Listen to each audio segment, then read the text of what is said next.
Bonjour et bienvenue sur les tutos pour le logiciel Prego. Aujourd'hui, nous allons développer sur les dynamiques euh, et la gestion des dynamiques sur le Prego.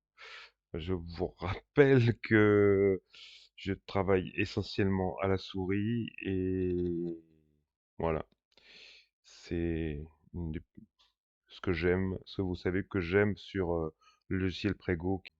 Donc, j'ai mis une petite visualisation sur Capture avec 4 VL3000 et, et j'ai décidé de ce que j'appelle ouvrir le capot, c'est-à-dire démarrer avec aucune template de défini. Donc, un dynamique on peut définir un dynamique comme un chaser d'effets, un chaser qui va générer des modifications de valeur sur les paramètres, sur tous les paramètres. Donc on décide sur lesquels on peut décider des variations. Pour créer des variations, on a les tables, donc qui sont des courbes prédéfinies. Donc la première là, c'est une sinusoïde. Donc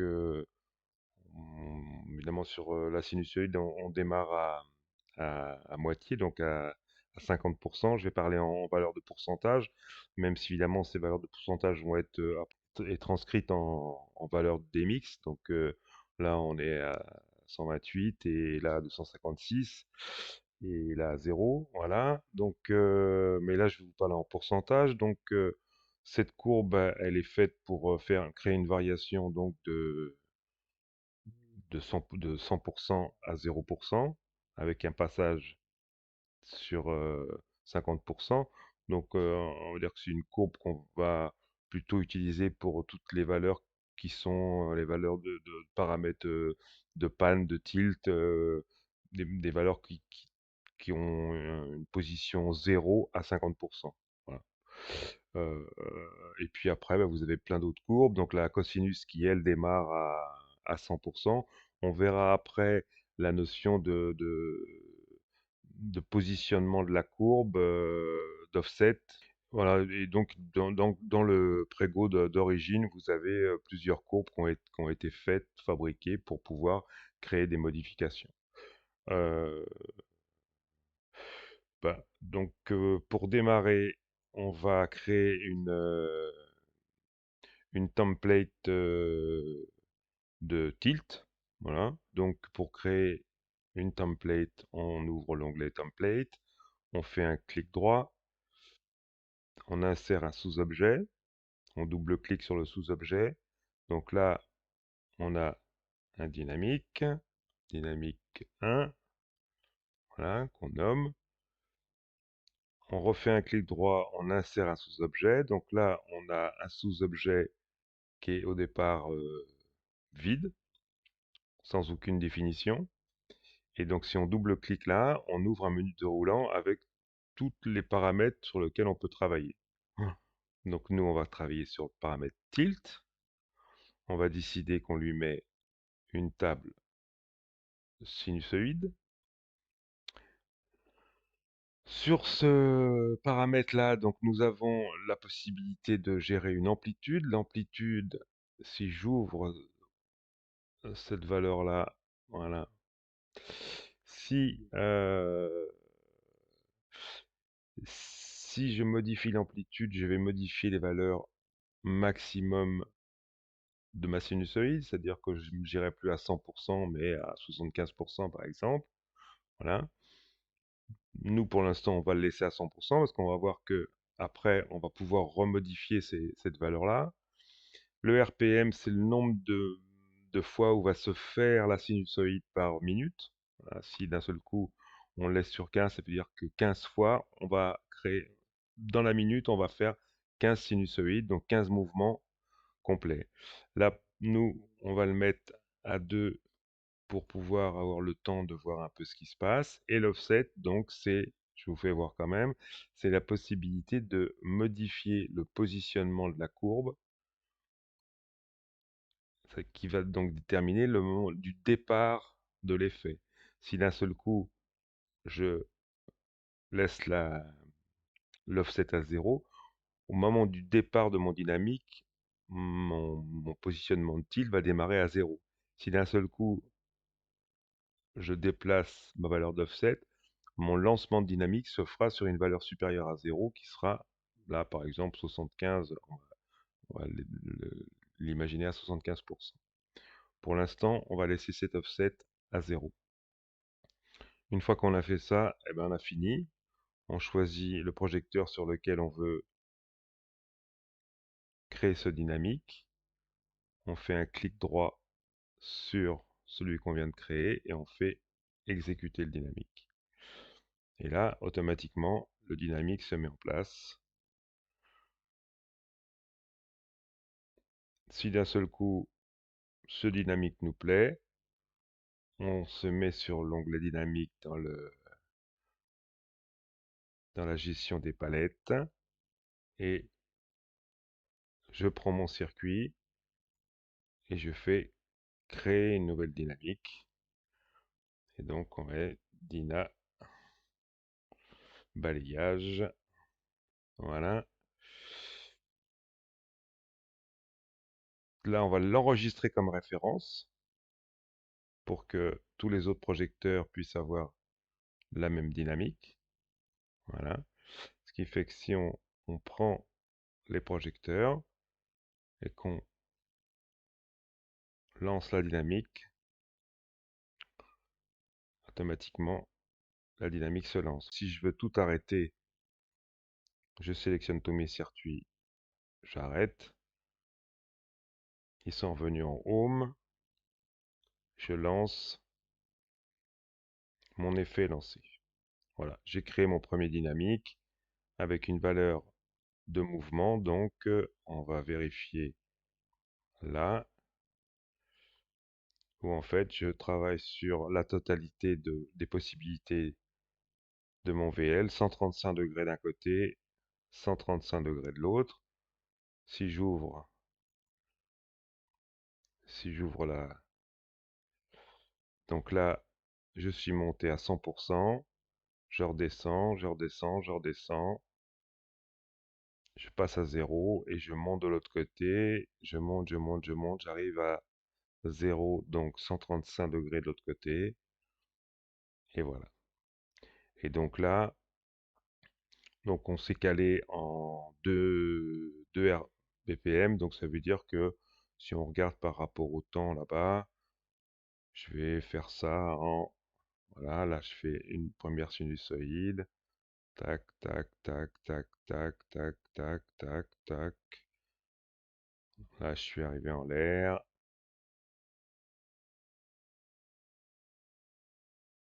Voilà. Là, je suis plutôt dans l'ordre de 15 secondes 15 secondes le mouvement. Donc, j'ai créé mon premier dynamique. Maintenant, je voudrais pouvoir le modifier.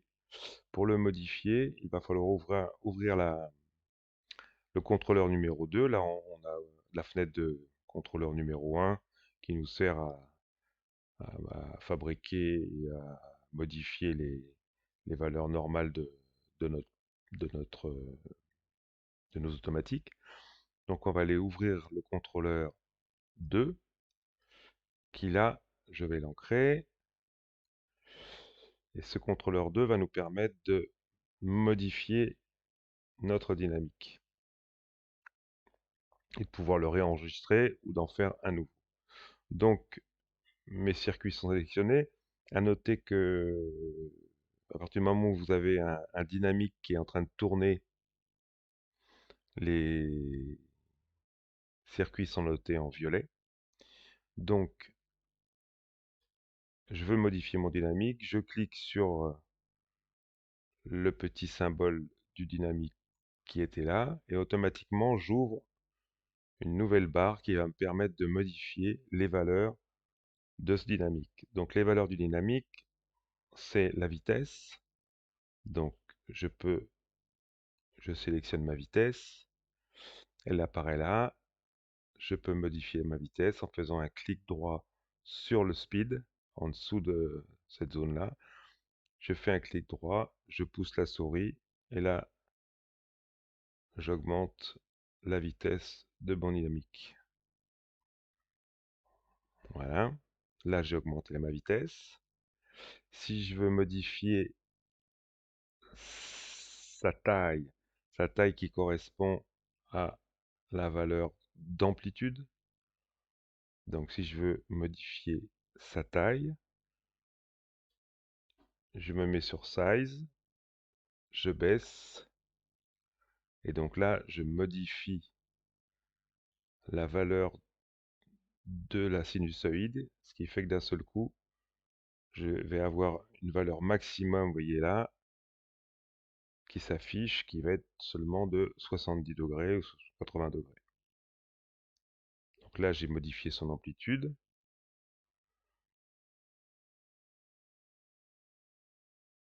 Si je veux avoir les informations complètes, je clique sur Output pour avoir les informations complètes de ce qui se passe.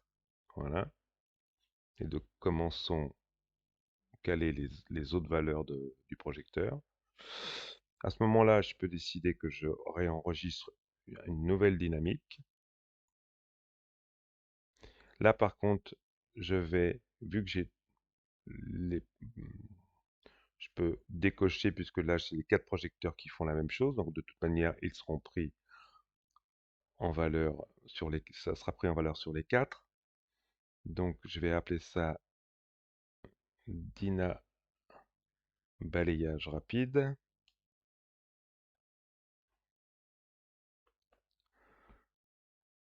Voilà.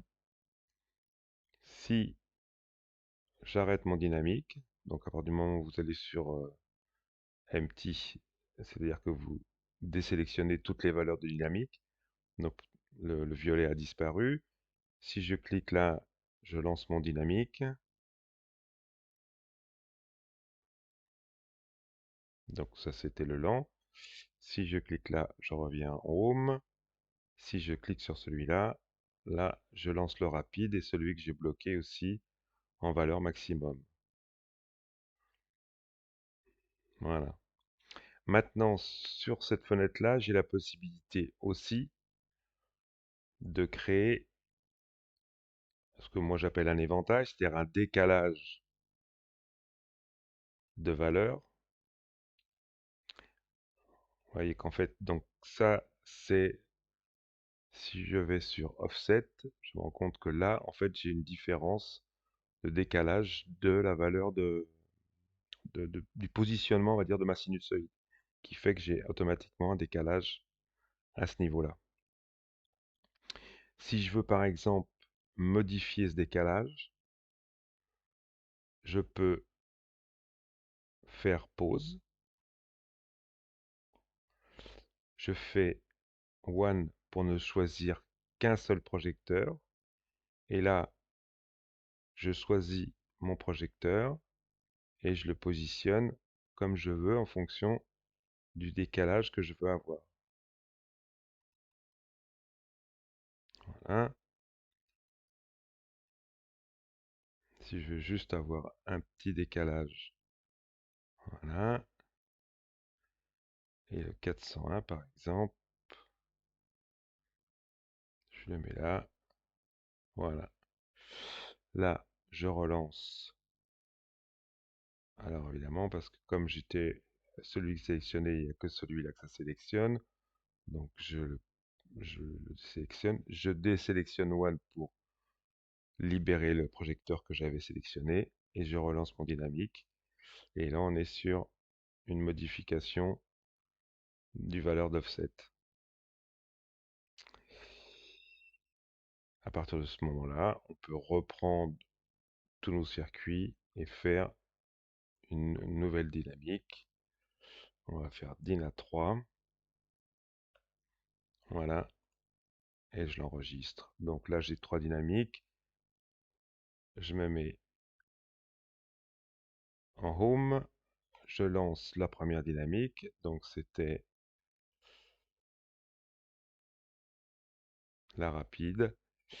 Et ensuite, je l'arrête, je lance celle-là, et donc ça n'a pas marché. Pourquoi ça n'a pas marché? Parce que je pense que j'ai pas fait attention que c'était décoché. Donc, on va relancer l'éventail. Voilà.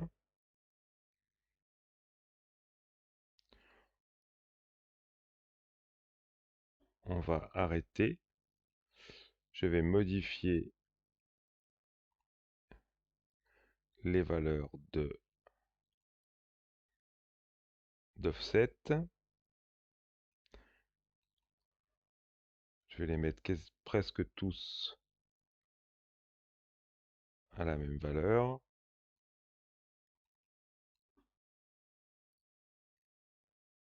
Voilà, assez proches les uns des autres pour bien voir qu'effectivement ils restent proches. Je désélectionne. Je prends mes circuits. Je vais faire une nouvelle dynamique. On va appeler ça Dyna 4.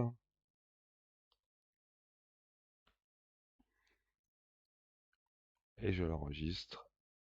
Et elle est partie. Vous voyez que d'un seul coup, hop, au moment où ils se rendent compte, on se rend compte qu'ils sont dans la position dans laquelle je les ai sélectionnés.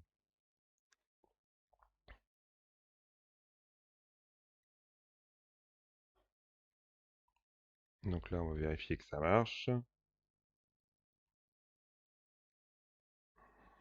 Voilà.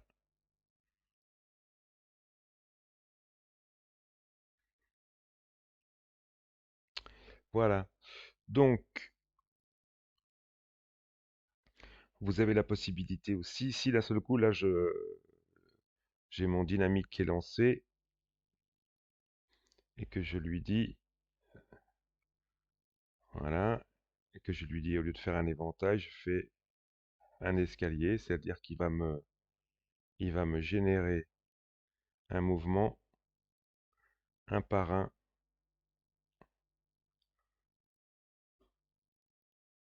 des projecteurs. Alors là, vous voyez que d'un seul coup, il me fait le 401, le 402, après il me fait le 404 et il me fait le 403. Parce que ici, en fait, ils sont dans le désordre. Si je désélectionne ça, je vais l'arrêter. Je fais 401 plus 402 plus 403 plus 404. Je lance mon dynamique. Je vais les arrêter là. Tac. Je lance mon dynamique. Je fais l'escalier. Je vais attendre qu'il réapparaisse. Je lance mon escalier.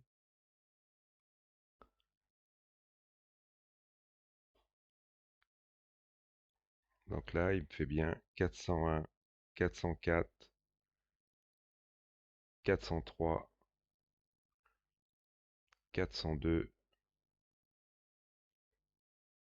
et 401. En fait, il me le fait dans l'ordre inverse de comment je les ai sélectionnés. Si d'un seul coup, j'enlève tout et que je fais 404, 403, 402, 401, que je refais escalier,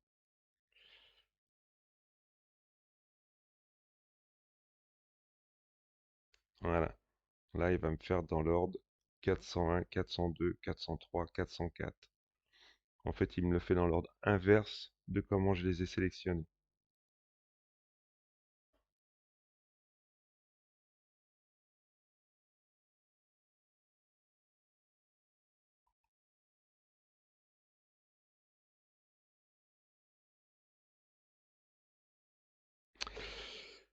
Donc ensuite, moi j'ai envie que, par exemple, mes quatre projecteurs commencent là. Ils montent là à 90 degrés, c'est-à-dire que je veux les mettre à moins 90 degrés. On va les mettre juste là pour qu'on voit bien qu'ils sont là. Voilà. Et je veux qu'ils redescendent éteints. Et je veux qu'ils se rallument en remontant comme ça. Donc on va commencer par faire, on va se remettre le 0 là. On va commencer par se faire On va commencer par se faire une table de mouvement, une courbe de mouvement qu'on va se fabriquer. Voilà, on va se faire. Donc, moi je veux que mon projecteur il démarre à 50. Voilà.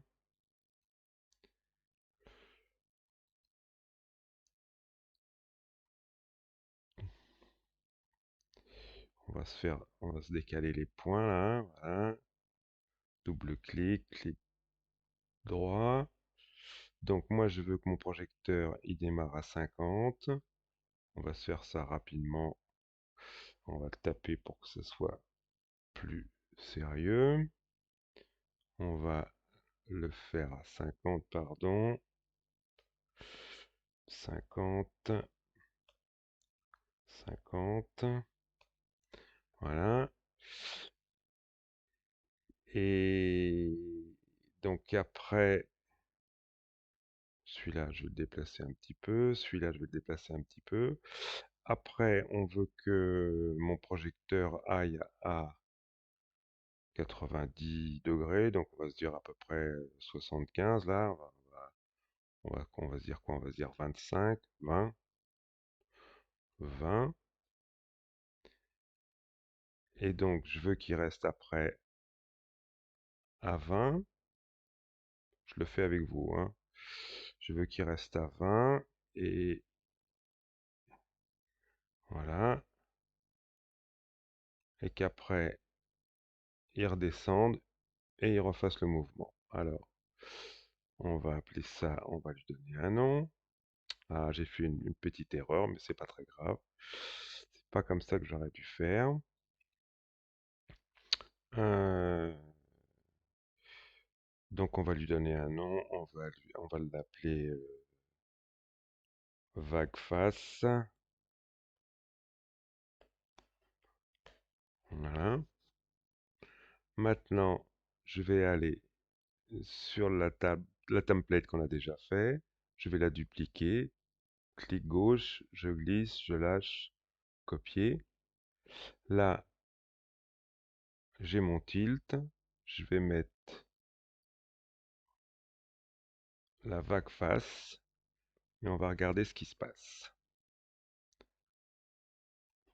Là, je vais lui redonner un nom. Pardon. C'est là que je voulais lui donner un nom. Vague face. Voilà. Je lance. Je vais le faire sur 1 pour que ça soit plus clair. Voilà. Il monte. Il redescend. Il monte. Il redescend. Ouais, j'ai un petit mouvement là parce qu'en fait, je pense que si je regarde sur ma courbe, ouais, j'ai une petite modification là de valeur. Donc je ne suis pas à la même valeur là. Voilà. Tac. Voilà. Donc maintenant, ce que je veux, c'est que il monte, il s'éteigne, il redescend d'éteint et il se rallume pour remonter. Donc il va falloir que je refasse. On va l'appeler vague face dimmer. Vague face dimmer. Donc, c'est à ce moment-là que mon... Donc là, j'ai dupliqué ma courbe. J'ai la vague face qui est là et la vague face dimmer qui est là. Donc maintenant, ce que je veux faire, c'est une courbe de gestion de valeur de dimmer. Donc moi, je vais démarrer à 0. Donc sur ces points-là, je vais démarrer à 0. Là, c'était le début du mouvement de mon, mon VL. Donc celui-là, je le démarre. Ah, pardon. Celui-là, je le démarre à 0. Voilà. Et Après, je vais monter à 100% pendant la montée. Voilà. Pendant la montée, j'ai monté à 100%. Donc après, il va s'éteindre et on va voir on va voir ce qui se passe. Donc pour ça, ouvrir, je vais rajouter un sous-objet, dimmer, et là, je vais mettre backface dimmer. Je vais faire attention qu'on soit sur les mêmes valeurs de RPM, évidemment, parce que sinon, ça modifie le truc. Je vais me mettre en valeur absolue sur le valeur de dimmer pour que la valeur de base soit valeur 0. Voilà. Et je vais arrêter mon dynamique là, et je vais relancer mon dynamique avec mes nouvelles valeurs. Voilà. Alors après, évidemment, on peut affiner si on veut affiner, mais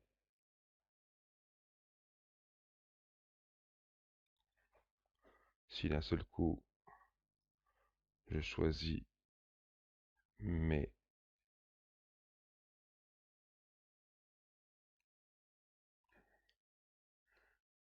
Voilà, je baisse mes valeurs. Tac. Voilà. Si je veux, si ça me plaît, je l'enregistre. Vague dimmer, on va l'appeler. Voilà.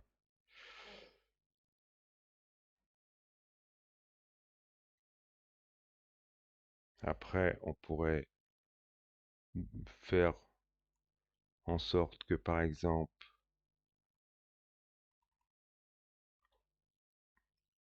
je veuille que ça monte et que ça redescende sur la fin du mouvement. Donc là, je vais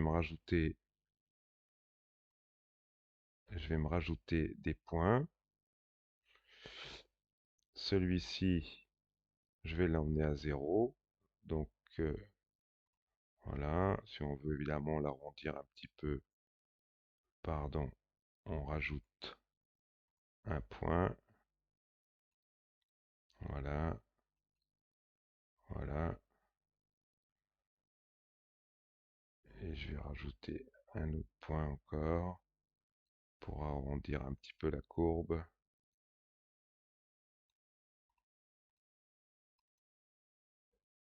Voilà. Et on va regarder ce qui va se passer. Là, j'ai modifié ma courbe. Donc, de toute manière, dans ma template, la courbe, voilà, c'est celle que j'ai modifiée. Et on va regarder ce qui se passe. Si je renvoie ma vague,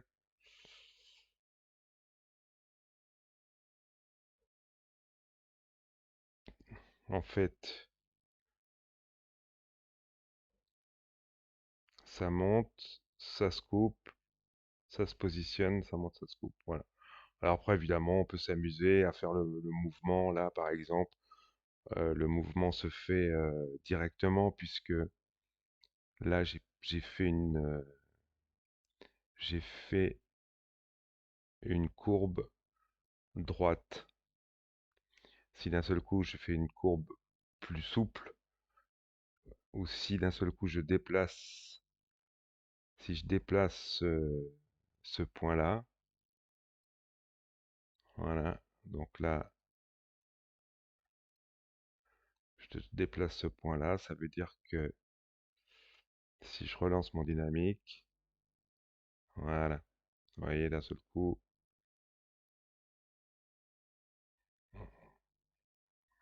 le mouvement se fait d'une manière plus souple.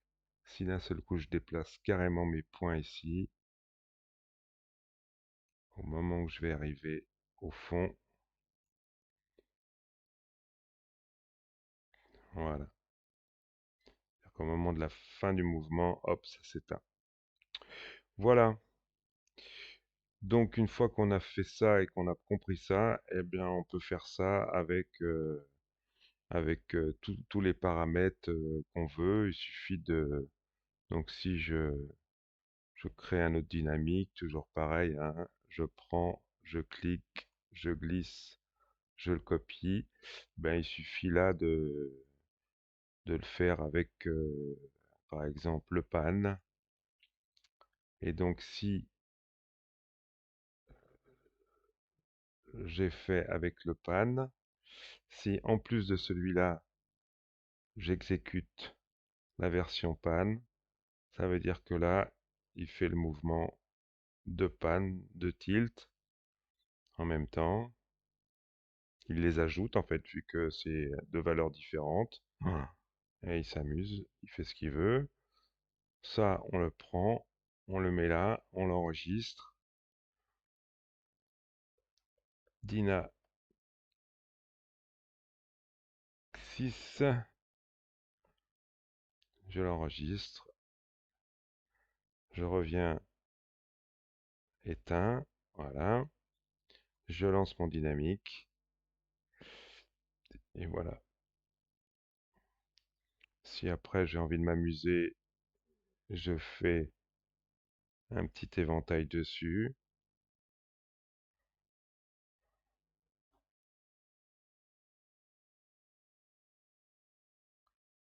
Bien sûr, une fois que vous avez un dynamique qui tourne, vous pouvez aussi, de la même manière, si vous sélectionnez les circuits,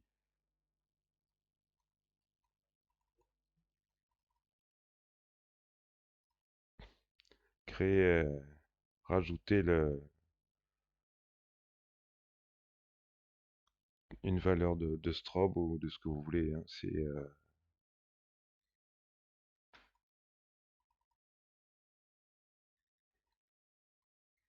Et donc, petit essai, si de ça, par exemple, je fais un look,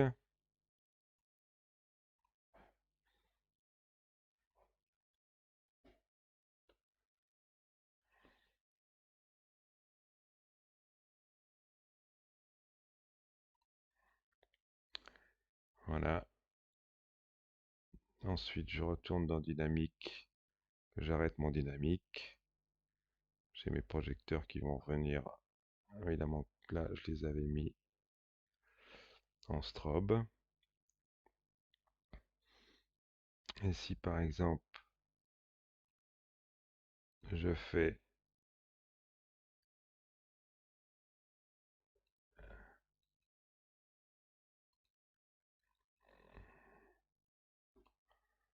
si je mets, alors attendez, hop, je vais mettre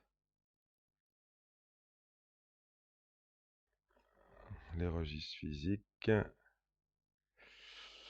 Là-dedans, je vais mettre mon look. Voilà. Et si je lance ça, ben, j'ai mon dynamique qui tourne avec. J'ai mon dynamique qui tourne avec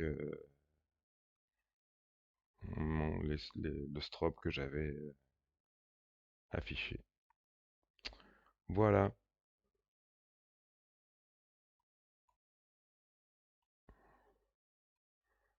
Donc on va maintenant arrêter notre dynamique, revenir en position.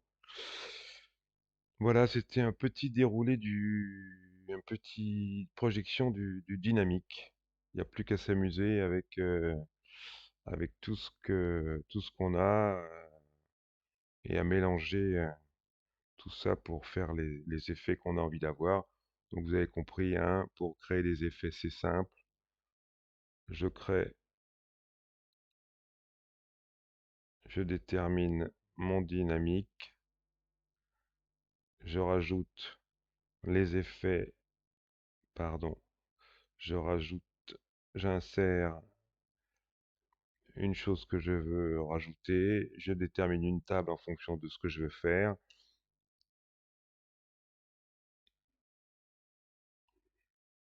Voilà, là on va avoir le bleu qui va monter en même temps. On détermine l'amplitude si on veut, voilà, on détermine la vitesse. et on s'amuse avec ça. Voilà. Si là maintenant je l'exécute, et ben théoriquement je devrais passer avec un petit peu de bleu. Voilà. Alors évidemment, suivant la courbe que vous avez, ça peut, il faut que je la mette en absolu. Voilà, je pense.